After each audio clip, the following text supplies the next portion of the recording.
right, when I came, you don't just pay your rent month to month. That's probably the biggest thing I had to wrap my head around. You pay for the year or 2 years, right, to lock in your price. Even though it's illegal.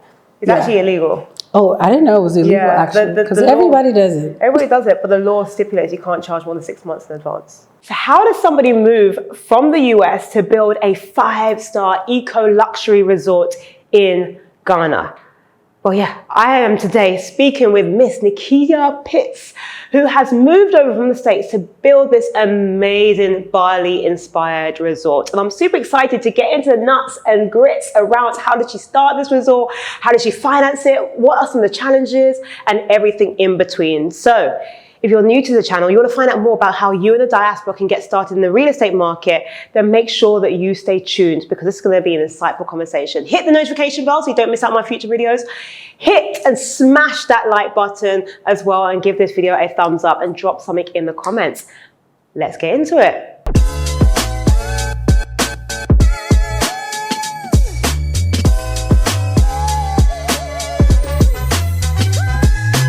So, Miss Nakyia, how does somebody move from the States to Ghana to start a new luxury resort? Tell me. Very good question. I wouldn't have been able to answer it unless I've lived it. Okay. And I definitely have. But yeah, I've had quite a long journey to Ghana. And I'm just really grateful to be able to work on a project of this type here. Amazing. So welcome to the channel. Welcome to this platform as well. I'm super excited to have you here. I met you some time back where we were having an event in Ghana about how the diaspora can get involved in real estate in Ghana. And I was impressed to hear your story about this, new luxury wellness resort. And we can see this all behind us. And yeah, I just want to know more about the story. I want to know a bit about your background. I want to know everything. So absolutely, let's get into it. Tell us a little bit about yourself. Sure. So my name is Nakyia Pitts. I'm originally from the States, from Virginia, born and raised. I actually had a totally different life. Obviously, back in the States, I've been living in Ghana now for about 2.5 years. I came February 2023. But basically, I was just a regular girl, right? A regular girl doesn't build a resort. Well, I mean, a regular girl doesn't build a resort. Went to school, raised by a single mom, went to school, graduate school. My background formally is in international development work, international affairs. So I used to work for the U.S. government for a number of years, probably about 8.5 years. Most recently with USAID, U.S. Agency for International Development. So I studied Africa, right? Obviously, I'm a Black diasporan, so it was always an affinity with the continent for many, many years. But I had my first opportunity to come to Ghana in 2009. I was doing a study abroad program. Came, loved it, like you hear most people say, right? And I always just had it in the back of my mind that, this place, I think I can live here one day, right? I had traveled quite a bit with my family, so it wasn't out of the ordinary to maybe potentially live abroad one day. But it was always like far, far, far away. Wow. And the day is now. And the day is now. Yeah, exactly. So, I just continued my studies, worked for a while. And in 2015, I literally fell into the Airbnb space. My mother had a rental property, my childhood home, that wasn't being managed well. She was a bad landlord. That's the truth. So, I had just been staying in the Airbnb thing. It was nowhere near like it is now. It's very popular, very well known. But it was very early days in the States for Airbnb. So I was like, hey, let's just try this thing. I've been staying in people's homes. But I think it's something that we can do with this home, right? And we did just that. Little did I know the home was in like a beach town, Virginia Beach. Anybody's familiar. It's in not too far from there. And her mortgage was like $500 a month. And we had no plans, no goals in mind. We just wanted to make this $500 to pay her mortgage. And probably within the first 2 weeks, we made like $1,500 just renting on Airbnb. There you go. And it was midsummer, which, so I just kept with it. It ended up being about 1.5 years. I managed a property for her, for my mom. She was my boss. Very bossy at the time. She's always going to be your boss. Yes. But I saw how, and I was still working my 9 to 5 at the time. So I was remotely managing the property. I was in DC, and the property was in Virginia Beach. So after 1.5 years of seeing that consistently, that clientele. I was like, maybe I should like try and do this thing where I was living. I was in Richmond at the time. So I used my apartment, which I'm not going to tell people to do that illegally, but I did. And I made my rent in like a week and a half. So that was the start of my Airbnb journey and my entrepreneurial journey. Was through Airbnb. So that's really where I got my hospitality roots from. So I'm actively still doing it. I have property still in the States since 2015. So almost 10, almost 11 years now. Wow.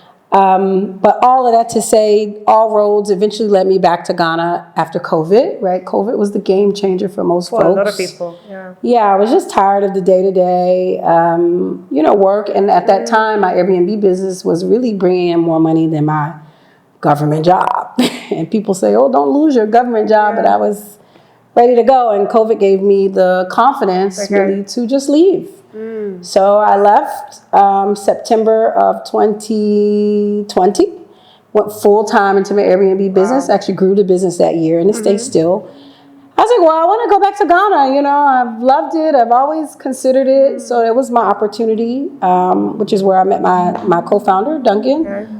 We kept in touch over the years. So I was like, I want to expand my Airbnb business in Ghana. Did just that, came 6 months, got a property. We still have it here. So that was going to be my new life. Like, okay, well, I can just be here and build my Airbnb business and manage my business back home. I had a team, very solid team. And that was basically the plan. So I stayed here for 6 months, set everything up. Planned to go back to the States for like maybe a month or two since I was like, I don't have to be here anymore. I'm international now. But when I went back, the week I went back, my mother was diagnosed with late stage cancer. Like the week I got back. So sorry. Yeah. And I literally just became a caregiver overnight. So that situation totally changed the trajectory of my life. Some not so good and then some great, because we absolutely wouldn't have Zen Palms in the way that we do now without that experience, right? So that pretty much, I took care of her for 2 years. I could not come back to Ghana at all. So thanks to my team here who was able to put the pieces of the Airbnb I had started, they just kept things going. But my mother did end up passing in November of 2022. Sorry. Thank you. But, that really inspired me because I went through a very, very difficult time. But I learned about meditation and a lot of other alternative wellness practices during that time, which really I feel like saved my life, to be honest. Because my stress level was through the roof as a solo caregiver. For those out there are solo caregivers. And she was very secretive. She didn't want to tell anybody. So I had like no help. But that was the reason it was so important. Once I decided to move back, I settled everything with her estate, came back in February, and I was like, I'm just going to stay here. I need a new change of environment, pick up the pieces of my life. And, that was where the roots and the idea of the Zen Palms wellness brand really started to take shape. And for me, this is just the beginning of our journey with Zen Palms and with West Wave. The plan is really to develop a string of resorts across the continent, right? And Ghana was first. That was my first love. We found an amazing site, right? And it's been a lot of work, but it's been the best thing I've probably done in a really, really long time. So yeah, that's pretty much how I've come to short version. A lot you've done a lot, right from the government job to, your mum, and really sorry about that. But obviously, it's become like almost the inspiration for you and what you're doing now. Because my question was going to be, what inspired you to start a resort, So, your mum, the wellness aspect to it. Was there something that you saw as a gap in the market, maybe? What was it exactly that was the main inspiration behind starting this resort? Yeah, exactly just that. So there's definitely a gap in the market here, especially in the wellness industry. It's a $6+ billion industry, I think projected now to be almost 12 globally, right? And there's a huge gap in the market here in Ghana. A lot of indigenous practices are here. A lot of healing modalities are here. So it's like, okay, well, why not bring something of this magnitude to Ghana? Why not? There are other places that are doing it on a smaller level, but we're going all in. You really are going all in. You're doing 7 pools. Yeah. How many beds? It was 20. How many? Yeah, it's 42 rooms now. We started off, it was 12, then it went to 24, now it's at 42.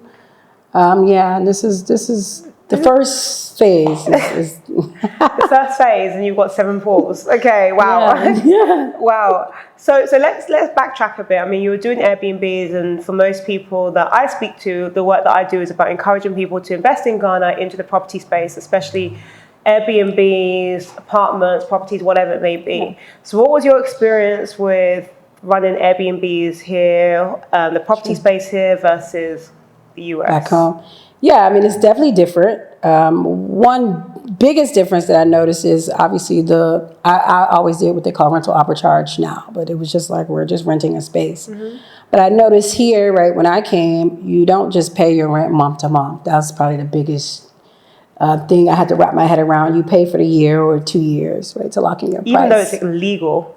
It's actually illegal. Oh, I didn't know it was illegal, actually, because everybody does it. Everybody does it, but the law stipulates you can't charge more than 6 months in advance. Oh, wow. See, that's why you need to have Lorraine on your team to negotiate for you. But the reality is that not many people know, do you see? Yes. So they still do it, and Yeah, it's definitely a norm here. So that was one big difference. Other difference I've noticed is just finding really good staff, right? Cleaners, right? I kind of got it down to a science. Back home, we have a lot of online platforms. You can find staff pretty easily. But here it's definitely different. Much more word of mouth. You know somebody to know somebody. You know, that is just kind of how things get done. So, I mean, in the US or the UK, for example, you can literally just be behind a laptop and run that business, right? But here you have to put yourself out there.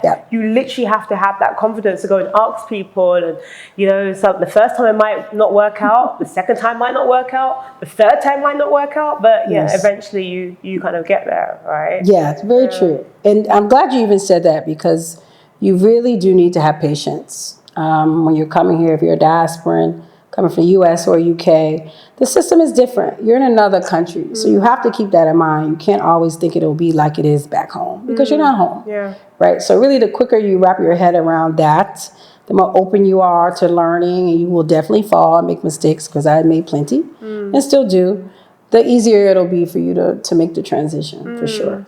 Yeah. So I want to know, how does somebody have that confidence? Where do you start from if you want to build a resort? I mean, nobody wakes up in the morning. Well, no, you can wake up in the morning and be like, yeah, I want to build a 5-star resort, right? But where do you get that level of confidence? Where do you start from? Well, I was going to say, it's for me, it's a very simple answer. I've always knew I wanted to get into hospitality in terms of hotels, because when I got into Airbnb, I really loved it. I love hosting, setting things up for people, getting their feedback, right? It was just I just really enjoyed it. But for me, after you come from a really traumatic experience, and the loss of my mom was very traumatic, you lose a sense of fear. So that was a really unexpected thing to come out of that experience. It's like, okay, well, honestly, in my life, this is probably the worst thing that could have happened to me, is losing my mom at rock. So now what else is there to lose? So that played a huge part in, like, I really just didn't care. Like, okay, well, the worst thing that happened is a no, and we do something else. But again, you just start small. I had no idea when we started it would be this large. I knew it would be great. I knew it would be different. I knew I needed a solid team to fill in the gaps, right? But I never thought it would be to the level that it is now. Wow. You know, so it's really exciting. So literally, you just start small. People said it, but start small. We were doing a guest house, 12 rooms, 5-star to the level guest house, beachfront. That was the vision. But it was always going to be this style, right? Bringing the Bali, bringing the wellness in, but it just slowly grew. Wow. So let's talk about that. You just mentioned Bali. You mentioned, I know you flew out to Bali with your team. Yes. You went to go and get inspiration. You went to go and meet with architects, to try and find the right architect for you to work with. Yes. What was the kind of thought process and the kind of how are you rationalizing the fact that you wanted to have something that was Bali-inspired, for something you were building in Ghana? Yes. So the idea of wellness was always at the forefront. And I always took inspiration from Bali, because I had been before, and Bali does wellness better than they're like the wellness capital in the world, right? So I always had that inspiration in the back of my mind. But what I realized is, once we started looking for architects, which You know, I didn't know exactly how it went, but the more conversations I started to have as we got serious about the project, I heard, hey, you need somebody to design this thing, you need architects. So I'm like, okay, architects. I know how to research, right? So I interviewed a lot of architects here in Ghana initially. And everybody was just saying, oh, this thing that you want to do, you know, you have your Pinterest board, right? Oh, this is the inspiration. And they were like, oh, this thing just can't be done. You know, we don't use bamboo like that here. So after having 6 or 7 of those conversations with really great architects, I said, okay, I think we're going to have to just go to the source, because I do not want to dumb down the vision of the project. I just want it the way I want it. Okay. Because we want to be unique. Yeah. So that was really why we made the decision to just put the money together and you know, really take Bali serious in terms of finding a company that we can work with. So we started with about 15 just for my research here in Ghana. Got it down to about 3. Right, many absolutely virtually, all that kind of stuff. And then we decided to go because you need to see the quality of work. Absolutely. You need to know who you're working with, make sure they're legitimate. You know, not just the new properties they've designed and built, but 10, 15-year-old properties, a bamboo structure. So the climate, there's so many things involved, right? So it was important for us to go, and it was the best decision that we made, really. I saw your trip. It looks fantastic. Yes, you know, it was like a work. Amazing trip. Yes. But let's be practical here. For somebody who's looking to invest in property or to start a project like this, financing. Yes. I mean, you're working in the government, you're doing Airbnbs. Did you save up money? Did you use some... Where did you get the money from to start this project? Yeah. If you don't mind me asking. Yeah, sure. And this is a big question, because I would be asking the same thing. So I've seed funded the Zen Palms development and starting up the West Wave, the development company. So a lot of the money I used to really push us, particularly at big contracts and stuff, was inheritance money I got from my mom's passing, right? She came in that insurance, right? So I made it in my mind, I'll take a portion and I'll just really get serious if this things go the way I want it to go, and just really to push it. And that's exactly what I did. So I started out with about 150,000 that we pushed into the project. So that's where I got the funding to really start, was from that situation, right? And did you form partnerships here in Ghana? How did you go about that as well? Yeah, so my partner, so Duncan Ayekwe has been a key for that, because, you know, we started, especially when it came to finding the land, right? It was the portion of land we started with, because it wasn't as big as it is now, was his family-owned land, right? So we just started talking to families. His dad, who's a huge part of the project now, came on board and said he would, you know, put in his land. And then we literally just went family by family by family as the project vision kind of become larger. Wow. Yeah. Wow. So it really looks like the stars were all aligned in a way. It really did. Right from... It really did. Obviously, you've made the most of an opportunity that wasn't there, or the best opportunity, let's say, to speak, but you kind of really made the best out of it, right? Yes. And, you know, then finding your partners on the ground, and then, you know, finding the land and using that. I mean, it's like the stars were literally aligned, but the one thing I've seen about you is that you've managed to just go, just make it. It has to work.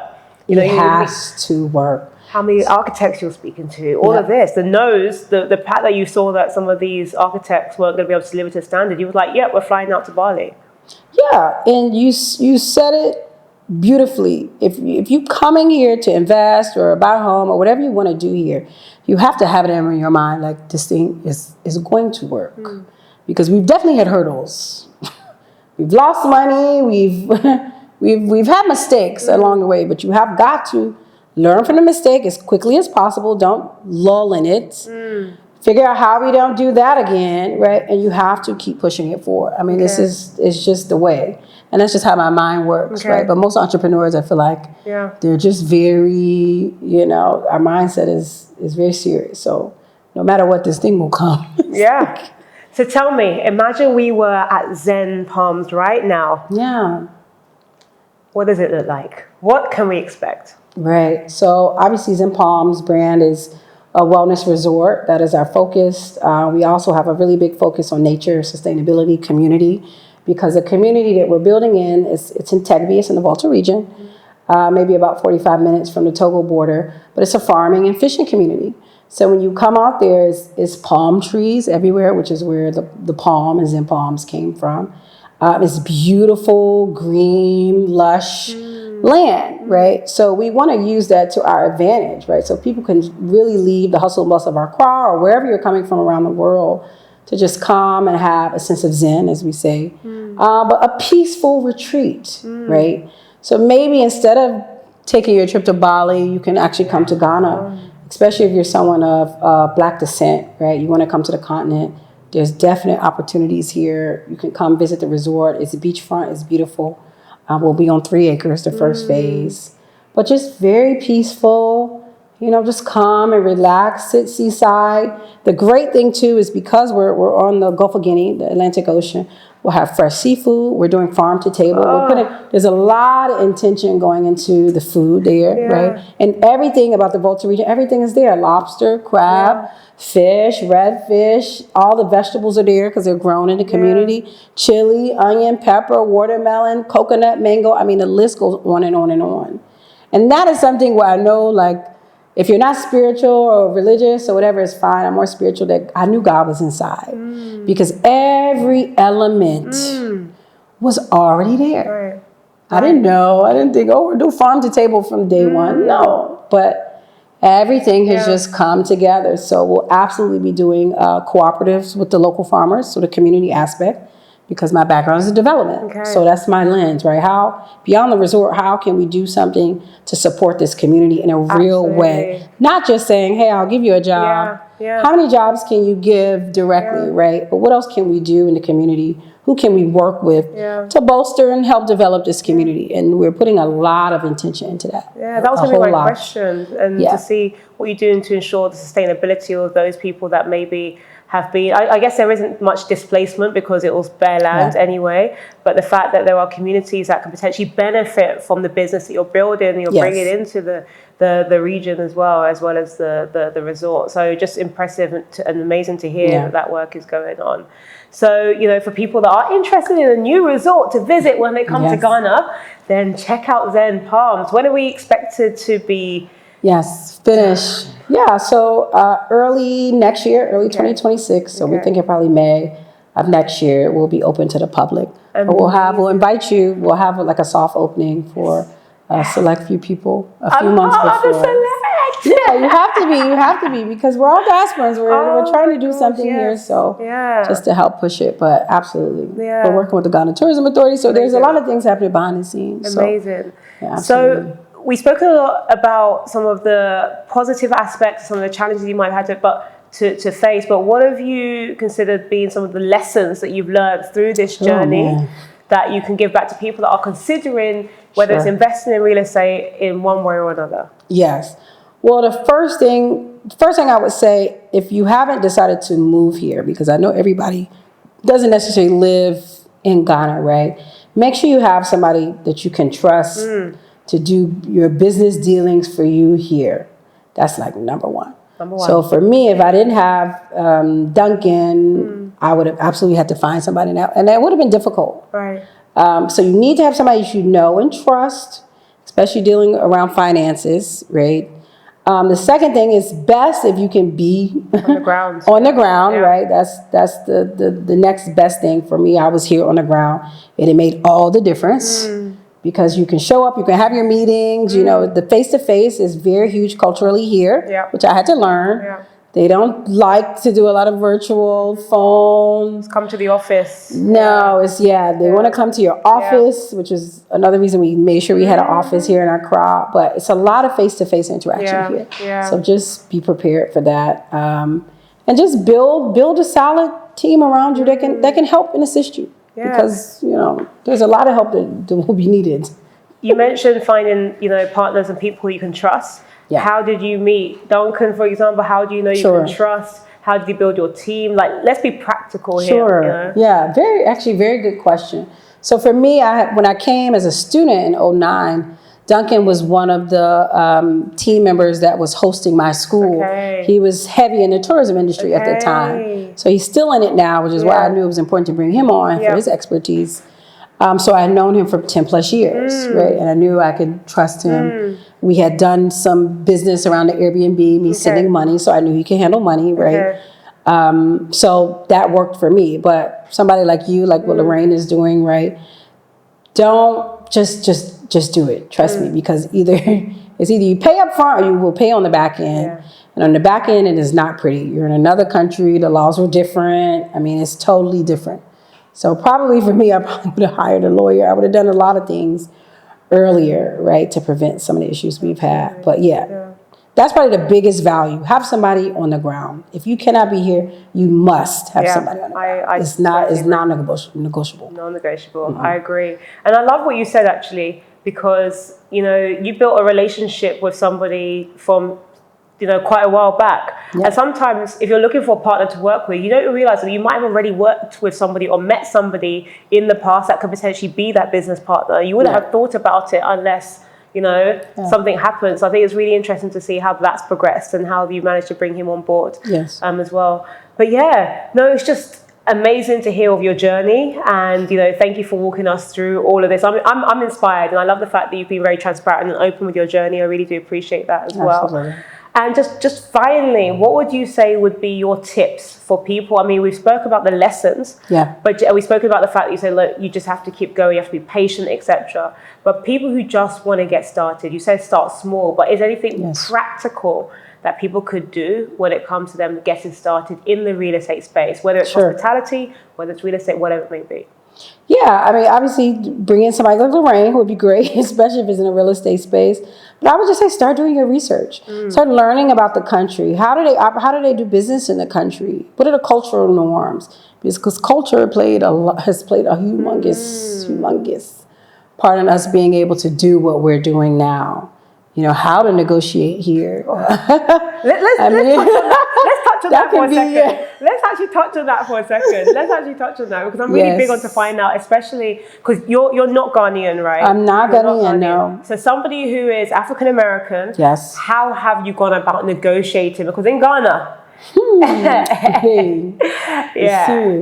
let's hear some of your negotiation strategies. So I have to give it to my team. So again, that's the practical. You have got to get the right people. So for us, we're in the Volta region, and it's mostly airway speaking people. I don't speak airway. I barely speak Twi. I'm learning, but barely, right? So I'm very basic. Now I'm starting to learn. But yeah, so basically I would communicate with my team, like what we wanted to accomplish, you know, strategically or otherwise. And then we just had a game plan when we went out to the families. And I did a lot of sitting under tree. I mean, we did a lot of sitting under the mango tree. I mean, it's very real. And it's in that cultural practice means something here. So you have got to understand that. And then they would, you know, do the talking. They would kind of translate. And I would just come in when they gave me the cue, right, to kind of give the detail. I would give the detail, they would translate, and then that's how we've gotten things done. But sometimes those meetings could be 3 hours. Sometimes it could be the whole day. Sometimes it could be several months of engagements. So it does take quite a bit of patience, you know, and I'm sure even in Accra is probably even different. So I would keep that in mind too, knowing where you're doing business. Because I've learned the way they do things in the Volta region doesn't necessarily translate to the way they do it in Accra. Right. So it's important. It's definitely important to just understand. So do some research. See if you can make some connections on the ground, or just come, right? Plan your trip, come, but do your research before you come so you can have a really smooth, you know, efficient trip. And do meet some people on the ground. I mean, it's key. I don't see how you can go around that one, to be honest. Wow. And as a woman, did you ever feel like you were limited at all in those conversations under the mango tree, where you had to kind of like step out and sit back? Or great topic. That could be a whole nother conversation. We'll make that a whole nother conversation then. That could be like a round table of other women that are doing business here. So I would say it is different. There are norms, right? Especially when it comes to land ownership, mostly the men speak for the land, right? The decision makers are usually men. So we've interacted with some of the ladies, but I found out very quickly they cannot make a decision for their family, right? For me, I'm like, well, why not? But again, cultural norms, and this is how they do business. And even when I go to the site that we're doing, I'm quiet. Like, I'm very vocal. They know I'm not bossy, but I'm very sure of myself. But when I go on site or I'm going to the land, I'm totally different. Okay. I'm back, right? You just go with the flow, and I take the cues, and that's just how you have to get it done. To be frank, it really is. Yeah. So brilliant. So where could people find out more if they're interested in learning more about Zen Palms? When they want to kind of book, like all. Sure, absolutely. So obviously you can find me, our page. We're on Instagram at Zen Palms Beach Resort. You can find my personal page at Nakyia Pitts too on Instagram. We're on YouTube by the same name. LinkedIn, you can find me at Nakyia Pitts. And if you happen to be visiting Ghana or already here, we have an office in East Legon.